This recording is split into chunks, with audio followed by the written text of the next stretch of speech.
Bismillahirrahmanirrahim. Assalamualaikum warahmatullahi wabarakatuh. Kembali berjumpa bersama kami pada podcast. Hari ini kami kedatangan bintang tamu yang sangat luar biasa, yaitu ketua daripada kampus Setie Mulia Pratama Bekasi, yaitu Bapak Dr. Nur Imam Saifullah SEMM. Beliau jauh-jauh ke sini tentunya setelah janjian mengatur waktu ini udah berapa bulan ini. Jadi tolong disimak dan mudah-mudahan nanti memberikan pencerahan bagi semua pemirsa Makada Podcast. Mari sama-sama kita sambut beliau yang terhormat Bapak Dr. Nur Imam Saifullah SEMM. Baik, terima kasih. Selamat siang, Pak. Selamat siang. Semangat ya. Iya. Jadi terima kasih Pak atas kehadirannya pada siang hari ini ya di Makada Podcast ya. Di hari ini hari Jumat tanggal 14 ya. November 2025. Betul. Gimana Pak? Sehat Pak? Alhamdulillah sehat. Alhamdulillah. Sebenarnya kita udah lama ya. Janjiannya lama nih. Janjiannya lama. Waktu beliau sibuk nih. Iya. Kan Mungkin ngurusin. kalau dibilang sejak saya menjabat awal itu Siap. kita ketemu sempat ayo bikin podcast gitu ya. Tapi karena kesibukan akademik yang memang PR-nya ya bisa dikatakan kita membereskan angkatan yang mau wisuda kemarin. Hingga akhirnya ya baru sekarang ini kita ada waktu, ya kenapa enggak gitu ya. Jadi Itulah. hari ini lagi kosong Pak ya ceritanya ya. Ya kalau ngomong kosong sebenarnya nggak ada ya, nggak ada waktu kosong. Orang sibuk. Orang sibuk, katanya orang sibuk begitu, nggak ada waktu kosong gitu ya. Jadi sebenarnya kita lagi ada kesibukan mempersiapkan untuk ini, kebetulan udah akhir tahun ya. Siap. Menjelang akhir tahun Desember kita udah persiapan untuk nanti di tahun 2026 gitu. Jadi perencanaannya itu sedari sekarang. Ya, nanti disampaikan mungkin di awal Januari itu kita akan melaksanakan raker gitu ya. Raker atau rapat kerja. Siap. Untuk rancangan yang di 2026 mana yang disahkan, dan itu semua unit lagi mempersiapkan untuk membuat dokumen rencana kerjanya. Tentang biodata Bapak. Oke. Sebelum sampai kepada titik menjadi ketua Waduh. kampus Setie Mulia Pratama, mungkin bisa sampaikan Pak pada pemirsa biodata pendidikan Pak, atau background pendidikan Bapak sebelumnya dari mana, asal usulnya mungkin, terus kuliahnya di mana saja kok sampai sekarang masih muda, ya kan? Udah bergelar dokter, ini sangat luar biasa Pak.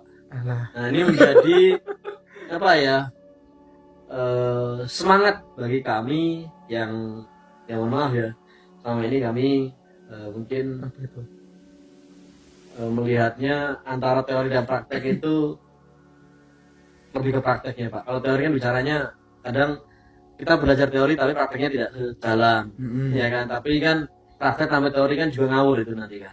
Iya. Tidak berdasar. Iya. Maksudnya gitu loh. Ya. Atau setidaknya praktek kalau diimbangi dengan teori itu kalaupun menyimpang nggak jauh gitu ya. nggak Masih di jauh. koridor yang benar lah. Oke. Menyimpangnya koridor yang benar, bukan menyimpang yang koridor sudah masuk ke arena salah gitu atau keliru. Silahkan Baik. Pak disampaikan. Terima kasih. Jadi saya apa nih? Kalau cerita ini mau dari SD Kak? Mungkin lahir di mana Pak? Saya asli kelahiran di Banjarnegara, suatu kabupaten di Jawa Tengah, yang mungkin orang memandang itu terkenalnya justru karena kalau dari kulinernya dawet ayu, dawet ya, air minum. Mungkin teman-teman tahu dawet lah. Nah, kalau dari sisi yang ekonomi itu dilihatnya sebagai daerah yang penghasil pertanian. Oleh karena itu UMR atau UMK di Kabupaten Banjarnegara itu terendah se-Jawa Tengah. Gitu. Tapi meskipun terendah se-Jawa Tengah, bukan berarti kemiskinannya itu paling tinggi se-Jawa Tengah. Enggak. Ya, saya membanggakan sedikit lah Banjarnegara gitu. Siap. Gitu. Nah, lahir di situ, sekolah SD, SMP, SMA juga di Banjarnegara. Saya pindah ke kota lain itu karena kuliah. Ya, kuliah S1, S2 di Purwokerto. Kalau sekarang mungkin kampusnya namanya UIN Purwokerto. Kalau yang S1, S2-nya saya dari Universitas Jenderal Sudirman Purwokerto. Itu praktis saya masuk S1 2013, lulus 2017. 2017 masuk S2, lulus 2019. Nah, setelah lulus itu dosen pembimbing saya waktu itu namanya Profesor Cameo. Siapa beliau, Pak? Siapa tahu nonton nanti ya. Prof Cameo, sehat Prof. Makasih Prof bimbingannya. Itu yang mendorong saya untuk waktu itu dibilang Mas Nur tuh saya lihat masih semangat bergelut dengan ilmu gitu ya, mengarungi dunia pendidikan. Nah, itu yang akhirnya beliau membuka ruang untuk coba ini ada beasiswa kalau berkenan daftar. Gitu. Jadi waktu itu saya sebenarnya nggak ada pikiran untuk sampai ke S3 itu nggak ada. Itu tadi Banjarnegara lebih ke pertanian. Orang tua saya petani, tapi bukan yang punya lahan, tapi buruh taninya malah. Kalau bisa dikatakan seperti itu. Jadi dari situ sebenarnya mimpi untuk menjadi, apalagi sekarang bergelar S3 itu nggak ada sama sekali. Cuman mimpinya waktu dulu itu kepengen jadi pendidik, iya, gitu ya, menjadi pendidik. Dan waktu itu kan minimal untuk menjadi pendidik kan di zaman itu udah harus bergelar S1 ya. Siap. Itu mau di SD, SMP, SMA sama bergelar S1 gitu. Jadi orientasi saya dulu seperti itu. Cuma setelah saya mencoba untuk menjadi pendidik, khususnya di SMA, itu mengalami berontak gitu, bahwa nggak bisa saya kalau di dunia pendidikan SMA. Gitu. Mungkin karena orangnya nggak sabaran. Jadi harus menghadapi anak-anak SMA, apalagi SMA ya, itu lagi masa-masa puber lah ya. Iya, masa puber lah. Mungkin Masnya pernah mengalami. Pernah, Pak. Seperti apa ya? Masa mulai nakal-nakal sedikit gitu ya. ABG lah gitu. Itu saya nggak bisa. Jadi saya mungkin jadi pendidik ya, dan opsi lain adalah jadi dosen. Ternyata untuk menjadi dosen harus minimal bergelar S2. Sudah kepikiran ke sana, Pak? Iya, kepikiran. Gitu. Jadi waktu lulus S1 tuh saya kejar sampai S2. Dan fokus kuliah, Pak, nggak kerja. Nah, ini yang unik. Menurut saya teman-teman bilang keunikan saya di sini. Jadi di saat teman-teman itu bagaimana caranya kuliah sambil bekerja, saya justru gimana caranya kuliahnya fokus tapi di sisi lain saya menghasilkan duit. Nggak kerja tapi menghasilkan duit. Nah, itu yang saya akhirnya berpikir apa gitu ya, sesuatu yang tepat yang bisa menghasilkan duit tanpa saya harus bekerja ekstra gitu, atau mengambil porsi waktu untuk bekerja. Dan saya waktu itu gunakan untuk menulis. Berkarya ini, Pak. Iya, berkarya lewat tulisan. Gitu. Jadi saya dulu ya dari semester 1 mengalami fokus ke dunia menulis tuh mulai semester 1. Dan itu di komentar habis-habisan sama pembimbing saya waktu itu, karena nulisnya itu masih di kertas, masih pakai tulisan tangan, padahal zaman itu sudah komputerisasi. Ya saya tahu karena saya nggak punya laptop. Saya nggak punya laptop, jadi kalau mau menulis sesuatu ya harus di kertas dulu. Punya bakat di situ, Pak. Sebenarnya bukan punya bakat sih, tapi diasah. Nggak punya sebenarnya, tapi ketemunya di situ. Artinya kan kemauan ada, Pak. Iya. Kan kemauan dulu nih. Iya. Kita bicarakan kemauan. Kadang orang kemampuan, tapi kalau dari kemauan juga nggak bisa, Pak, disanakan gitu loh. Iya, tapi kalau punya kemampuan nggak diasah pun itu hal yang nggak berguna jadinya. Berarti nulisnya dalam bentuk novel, jadi Bukan novel, lebih ke karya ilmiah. Karya ilmiah. Iya. ini luar Penelitian. biasa. Penelitian lebih lagi nih Pak. Ya, nah dari situlah mulai saya kenal pertama kalinya tuh awal nulis tuh ya pasti ditolak-tolak gitu ya sama Iya. dosennya. Ya tulisan apa seperti ini kayak gitu.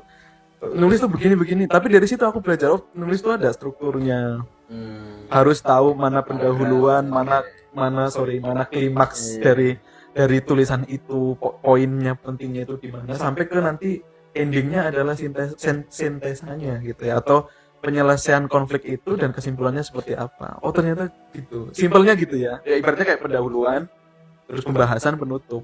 Oke. Nah tapi kalau di karya ilmiah kan lebih rigid lagi. Iya. Nah dari situ tuh saya pernah satu kali proposal itu dapat 10 juta. Oke. 2014 tuh. Hasil apa proposal Bapak atau hasil karya ilmiah Bapak yang mungkin tersebar atau mungkin banyak dikenal orang apa Pak? Mungkin bisa disebutin biar kita juga tahu nih. Karya ilmiahnya lebih ke ekonomi sih. Oh. Iya, lebih mendalami tentang ekonomi. Itu. Memang basic Bapak di situ diasah terus. Iya, biasa terus. Luar biasa. Itu. Nah dari situlah mulai tuh ternyata nulis itu menghasilkan dan nggak harus kerja. Istilahnya nggak harus kerja yang aku ngambil waktu misalnya jam 7 pulang jam 5 kayak gitu enggak. Tapi justru di saat aku kuliah, aku masih bisa, dan itu bisa dikerjakan di kampus, di perpus, di rumah, bebas. Mau dimanapun, yang penting punya laptop. Waktu itu ya. Oke. S2, S3-nya mana Pak? S2 kan Purwokerto. Iya. Unsur. Ya, Unsur. S3-nya Pak? S3-nya di Universitas Hasanuddin, Hasanuddin Makassar. Makassar. Iya, Dari Pulau Jawa pindah ke Makassar. Makassar. Heeh. Jauh amat. Iya. Enggak lah, masih di Indonesia itu. Tapi kan udah pulau. Iya, kalau udah beda pulau ya.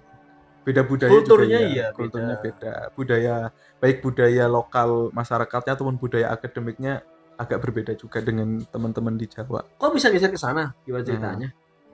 Jadi singkatnya itu kalau dari ceritanya kan tadi sampai profesornya menawarin kuliah beasiswa gitu. Siap. Nah, dari situ oke lah, saya coba apply. Oke. Saya coba apply beasiswa itu, tes sekian rangkaian panjang tesnya. Akhirnya ternyata di endingnya itu kok saya lolos. Berarti Anda hebat. Pinter berarti Anda. Enggak sih, anugerah Tuhan. Iya. Iya, tapi kan Tuhan tidak memberikan anugerahnya pada mereka yang pemalas, Pak. Ya, Nah, kan gitu lah. ya, kalau gitu ya. itu. Saya juga percaya itu. Nah, oke. Itu. Seperti di awal tadi Pak, saya sudah singgung bahwasannya Bapak sebagai ketua ya kampus di Mulia Pratama Bekasi. Mungkin bisa diceritakan dulu Pak dari sejarah kampus di Mulia Pratama sama lokasinya Pak. Jadi agar penonton ya pemirsa itu tahu keberadaan kampus di Mulia Pratama. Ya, siap. Sebenarnya saya pemain baru nih. Kalau dibilang di Setia Mulia Pratama itu saya pemain baru. Saya masuk 2023. Jadi sebenarnya kalau ngomong cerita sejarah mah itu harusnya yang diundang itu yang sudah dari awal ya membersamai kampus hingga saat ini. Harusnya begitu. Siap. Tapi mungkin saya bisa cerita sedikit saja atau yang saya ketahui secara singkatnya, kampus ini tuh sudah lama berdiri sebenarnya. Tahun 98. Tahun 98. Iya. Reformasi ya. Iya, masa-masa rusuh. Mungkin kita saksi hidupnya. saksi bahwa di masa Mei 98 masih itu SD, Pak. sama, saya juga masih SD. Cuman mungkin orang tua kita udah banyak yang merantau begitu dan kisruh di Jakarta membuat mereka pulang kampung. Mungkin ya. Nah, dari situ 98 kampus ini didirikan oleh namanya Haji Abadi Ika Setiawan, ya. Dan beliau meninggal di masa COVID 2021, seingat saya, ya. Koreksi teman-teman dosen kalau saya salah, gitu. Nah, sayangnya selama berarti sudah berapa tahun? 27 tahun kurang lebih ya. Dari 27 tahun kampus ini tuh kalau dilihat perkembangannya menurut saya udah bagus sebenarnya. Dia track recordnya di jalur yang tepat begitu ya. Di awal pendiriannya setahu saya awalnya di Ruko di Jakarta gitu ya. Awal di Ruko terus sempat pindah ke geser-geser kemana-mana gitu ya. Sampai akhirnya menemulah titik di Bekasi, dan Bekasi pun waktu itu masih di Jalan Juanda setahu saya. Oke. Ya. Sekarang lokasi di mana, Pak? Sekarang lokasi di Jalan HM Joyo Martono, nomor kafling 5, Bekasi Timur, Kota Bekasi. Patokannya, Pak, mungkin? Patokannya dari mungkin teman-teman tahu tol timur gitu ya. Oke, tol timur. Keluar tol timur, ambil kiri. Nah, dia tepat lokasinya sangat strategis di perempatan Bekasi di tol timur itu. Artinya secara tata letak mudah dijangkau, Pak, dari mana-mana. Itu kalau misalnya dari Cikampek keluar tol timur, Ya, ya kan? bisa. Teman-teman dari Jakarta juga sangat mudah kalau mau ke kita sebenarnya. Wah, ini menjadi salah satu kelebihan, Pak, bagi pemirsa semua yang sedang mencari kampus, Pak. Betul. Ya, karena Betul. tata letak ya, Ya, itu sangat berpengaruh terhadap apa ya namanya akses ya. Ya. Akses bagi teman-teman semua yang sedang mencari tempat kuliah, Ya. gitu ya. Ya. Karena kalau tempatnya sulit dijangkau, itu menjadi kita itu Ya, menjadi pertimbangan. daya tarik lah. Iya. Ya. Jadi kalau konsumen itu mungkin keputusan akhirnya menggunakan gitu ya, atau memilih kampus itu secara lokasi ya, kami sangat strategis. Nah, tetapi ngomong itu kan sebenarnya sekarang tidak hanya lokasi kan. Siap. Seperti di dunia pemasaran saya kira juga tidak hanya place yang mempengaruhi. Ya mungkin kalau teman-teman manajemen pemasaran sangat familiar ya, bahwa ada produk misalnya, kemudian price, place gitu kan, sampai ke promotion misalnya yang 4P sering disinggung bauran pemasarannya, atau mix apa namanya, marketing mix gitu ya. Nah, tapi dari sisi itu kita kelebihannya gitu ya, kelebihannya dari posisi sangat strategis. Nah ini yang mungkin tadi betul disampaikan menjadi pertimbangan teman-teman mengambil atau memilih untuk di kampus Setia Mulia Pratama. Nah, adapun dari sisi produk, nah itu yang lagi kita garap. Oke, kita bicara produk, Pak. Ya kan? Berarti kan bicara jurusan ya. Betul. Ada berapa jurusan, Pak, di sana? Ada 3. Ada 3 jurusan. Ada 3 jurusan. Nah, mungkin bisa disebutkan, Pak, atau disampaikan kepada pemirsa. Jadi yang pertama untuk menjawab kebutuhan teman-teman yang setelah lulus SMA misalnya, atau SMK dan sederajat gitu, kita membuka 2 program studi. Karena kita namanya Sekolah Tinggi Ilmu Ekonomi, tentunya di bawah naungan ilmu ekonomi. Ada satu S1 manajemen dan yang kedua S1 akuntansi. Itu. Nah, 3 jurusan yang satunya adalah untuk menjawab tantangan kebutuhan hari ini. Di mana mungkin teman-teman yang sudah mencapai gelar S1 menjadi sarjana itu juga punya tantangan untuk naik jenjang karir misalnya, ataupun mengasah kemampuan diri menjadi dosen dan sebagainya, praktisi yang itu paham tentang ilmunya. Kita buka jurusan S2 gitu. Dan S2-nya adalah Magister Manajemen. Nah, berarti itu sangat luar biasa, Pak. Artinya untuk atau bagi teman-teman yang sedang mencari kampus ya, mencari lembaga ya, perguruan tinggi. Nah, kampus Setia Mulia Pratama ini sangat menjanjikan, Pak, ya sebenarnya. Iya. Bisa dikatakan malah teman-teman ini bisa jadi pilihan pertama. Iya. Kalau di Makada, Pak, ya produk sebelah kita nih, unit bisnis kita yang sebelahnya itu, jadi pilihan pertama karoseri ambulan, Pak. Nah, kalau ini pilihan pertama pendidikan S1. Khususnya kalau teman-teman yang mau ke jurusan ekonomi ya, akuntansi atau manajemen. Iya. Kenapa saya sampaikan begitu? Kalau mungkin kita berkaca ke kampus-kampus lain, apalagi yang program MM tadi, itu kita bisa dikatakan standar, bahkan mungkin di bawahnya standar gitu.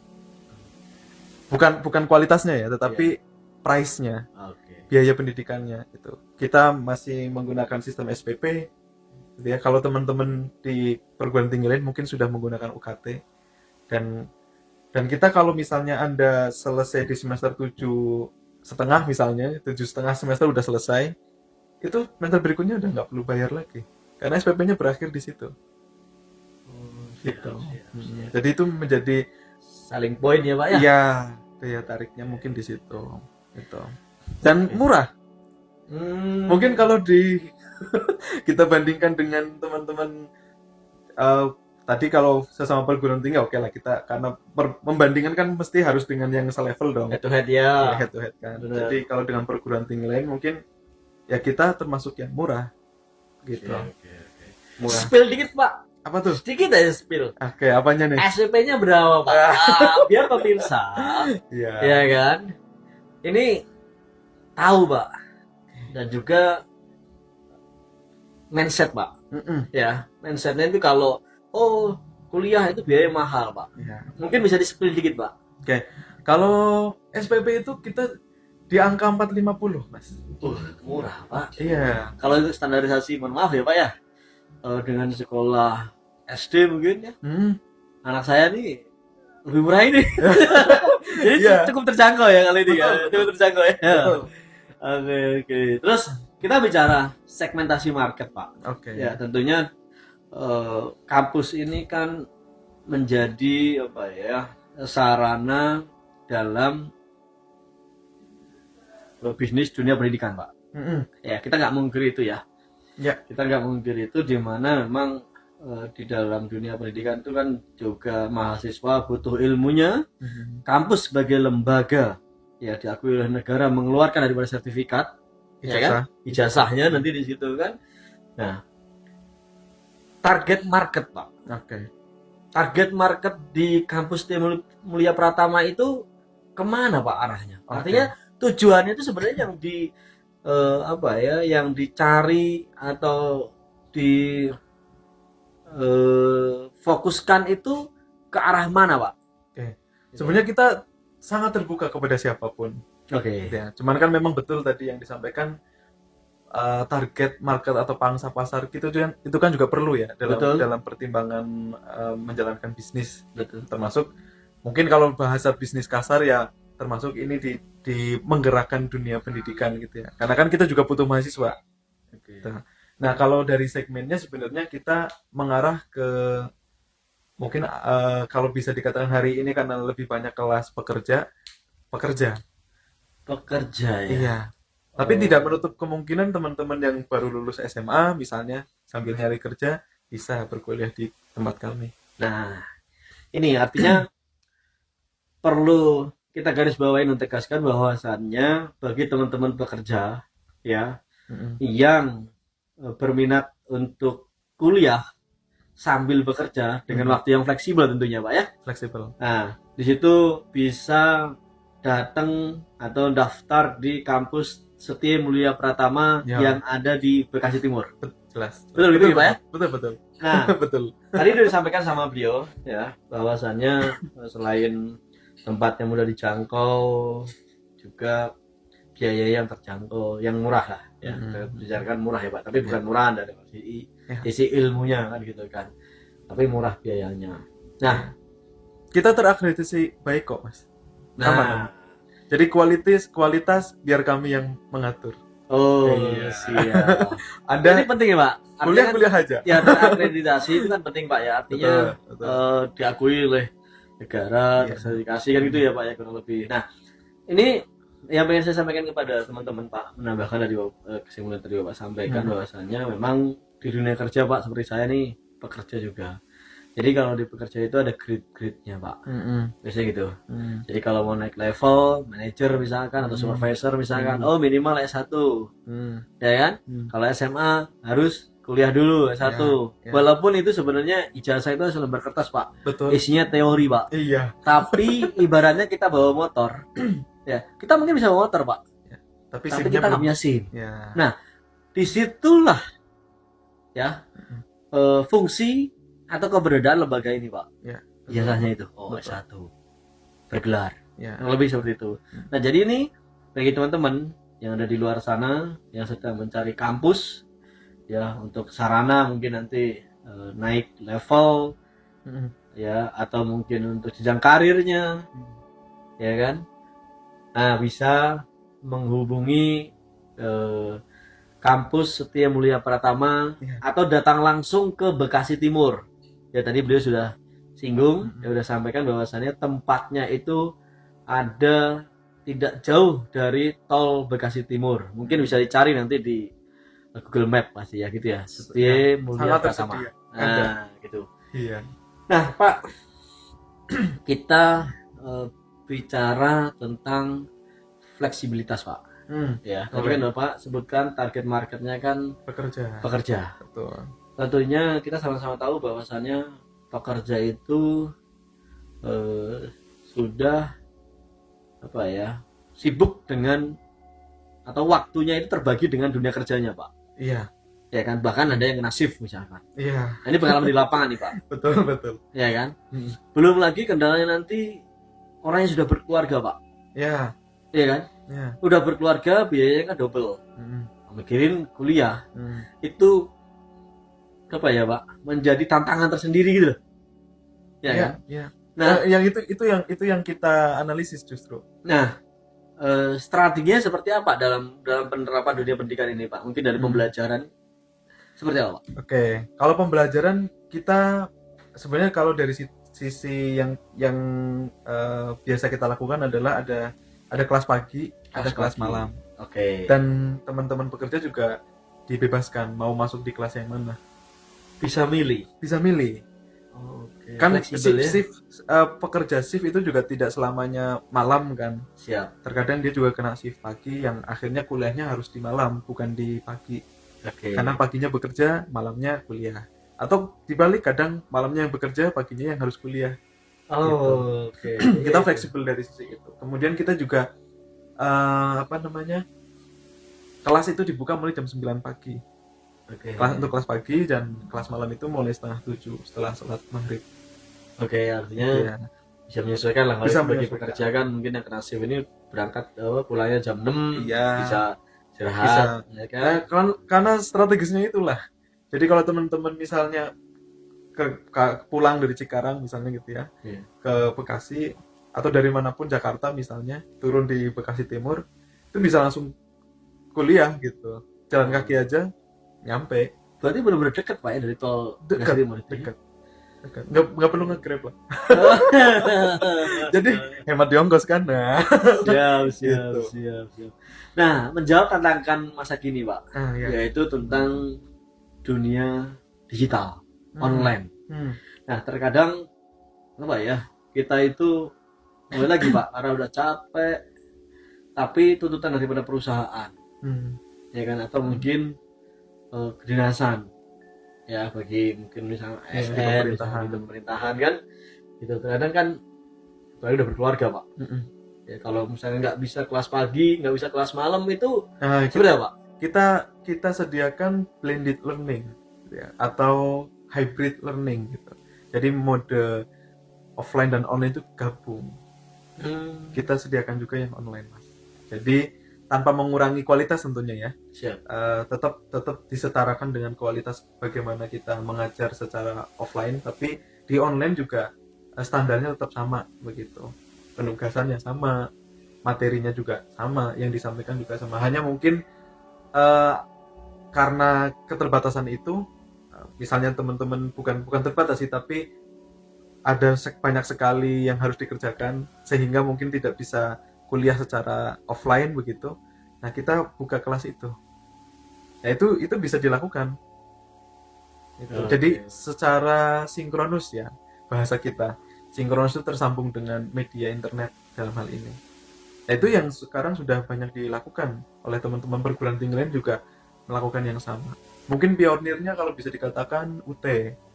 Ya, yang mencanangkan di awal itu. Karena dia kan mau menjangkau pangsa pasarnya seluruh Indonesia gitu kan. Awalnya kan begitu. Nah, itu yang kita juga lakukan. Tapi nggak full online seperti itu. Kalau dibandingkan UT kan UT full online kan. Kalau kita nggak. Blended itu kombinasi lah bahasanya. Oke. Jadi gini, Pak, kembali lagi, ya kan? di dalam perguruan tinggi kan ada Tridharma perguruan tinggi, Betul. ya kan. Ya. Nah, mungkin di sini biar pemirsa tahu atau mengingatkan kepada kita semuanya, apa Pak Tridharma perguruan tinggi? Tridharma perguruan tinggi, tri kan 3 ya. Siap, Dharma itu kan bakti lah. Bakti kita pada 3 hal siap. atau tiga dimensi, 3 elemen. Satu, pengajaran. Oke. Nah, ini yang agak berbeda dengan dunia dunia pendidikan SMA ke bawah. Oke. Karena mereka kan mungkin lebih fokusnya ke pengajaran aja atau Siap. pendidikan aja. Nah, sementara perguruan tinggi itu ada tuntutan lain selain pengajaran. Mereka harus melakukan penelitian dan satu pengabdian kepada masyarakat. Oke. 3 hal ini yang harus dilakukan oleh seorang dosen.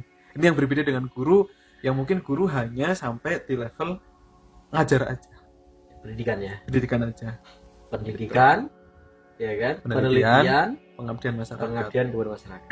Betul. Oh. Jadi sebenarnya dari teori itu kan, kemudian diteliti untuk perkembangan masa saat ini apakah masih relevan atau enggak, penerapannya di masyarakat. Iya. Iya. Seperti itu sebenarnya dunia dosen. Seorang dosen dan harusnya seperti itu. Iya. Nah, cuman sekarang memang lebih diatur lagi kan. Kayak penelitian tuh harus berdampak gitu.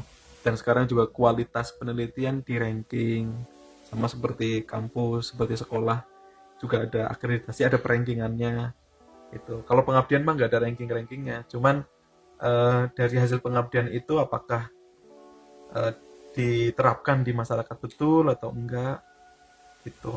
Oke. Kan pengabdian bisa berbentuk yang sekedar memberikan ilmu atau memberikan sesuatu yang itu harus diterapkan gitu, alat misalnya. Kalau ilmu kan mungkin lebih ke pengetahuan ya, tapi itu kan berdampak ke kita masyarakat. Contoh mungkin hari ini itu anak-anak muda apa ya, kalau dibilang literasinya itu rendah, itu banyak survei yang mengatakan itu literasinya rendah. Bukan karena mereka nggak cakap terhadap, nggak bisa baca, bukan begitu, bisa baca, cuman lebih cenderung ke pengaruh media sosial gitu. Yang dibaca adalah scrolling Instagram dan sebagainya, sehingga pondasi keilmuannya itu kurang kuat gitu. Dari literasi baca itu ternyata berpengaruh ke literasi keuangan misalnya ya, bagaimana pengelolaan keuangan itu juga sebenarnya bagian dari apa yang kita baca gitu. Dan membaca diri sendiri juga perlu gitu kan. Nah, dari literasi itu misalnya dosen itu punya kewajiban di situ, punya peran untuk mengabdi kepada masyarakat dalam bentuk seperti itu juga bisa gitu ya. Siapa sih yang mau generasi Indonesia ke depan bukan generasi emas tapi generasi cemas gitu kan. Janganlah ya. Iya. Janganlah ya. Jadi memang kalau kita dengar dan kita simak tadi yang beliau Ya. sampaikan, bahwasannya dunia sudah berubah, bergeser nih, ya kan, menjadi dunia digital. Iya. Betul ya Pak ya? Iya. Dunia digital. Terus daya minat dari generasi ya, generasi ini udah mulai turun ya Pak ya. Dia baca mungkin ya kan. Terus belajar ini udah mulai turun, lebih kepada mereka mengandalkan media sosial. Ya, Mungkin atau AI sekarang. Iya, apalagi tuh. Iya. Karena hampir semua bisa dijawab sama AI sekarang. Iya. Gitu. Tapi kan itu apa ya Pak? Mesin ya itu. Berarti kan Iya, bukan nurani yang bicara. bukan. Itu kan karena data-datanya ada di Iya. kasih ke dia gitu kan. Benar. Artinya kalau kita bicara kampus Setia Mulia Pratama yang dalam hal ini fokusnya lebih kepada jurusan perekonomi Pak ya, ekonomi ya, Manajemen akuntansi dan magister manajemen. magister manajemen, maka itu diharapkan bisa menjawab tantangan waktu ke waktu gitu ya Pak ya. Iya. Karena kalaupun ibaratnya kita mohon maaf, misalkan selebgram contoh, selebgram atau tiktokers, nah kalau dia nggak bisa manage keuangan, mereka nggak belajar ilmu ekonomi, itu kan jadi masalah juga Pak. Iya. Nah makanya di situ bagi pemerintah yang mungkin mohon maaf yang mungkin udah pinter lah cari duit ya, tapi kalau nggak pinter mengelola keuangan itu kan juga jadi masalah. Iya. Nah, Iya. maka belum terlambat nih bagi teman-teman yang mau berkuliah atau menjadi mahasiswa di kampus Setia Mulia Pratama Bekasi. Mm-mm. Terus untuk PMB Pak, Oke. Kenapa? penerimaan mahasiswa baru, ini udah dibuka atau belum Pak? Kita buka sepanjang tahun, Mas. Oh kita buka? Iya. Gitu. Sepanjang tahun. Mungkin izin nomor telepon atau Oke. Kalau mau ke websitenya silahkan ke www.stmpac.id. Kalau mau ke situ, kalaupun misalnya nanti teman-teman buka di Google Map misalnya, cari Setia Mulia Pratama gitu ya. Nanti di situ ada kontak yang bisa dihubungi. Gitu. Bahkan kita juga sudah menyasar ke Instagram Ads, Facebook gitu ya, yang itu bisa mungkin saat kalian teman-teman buka Instagram kok nongol lah, itu bisa langsung dihubungi. Gitu.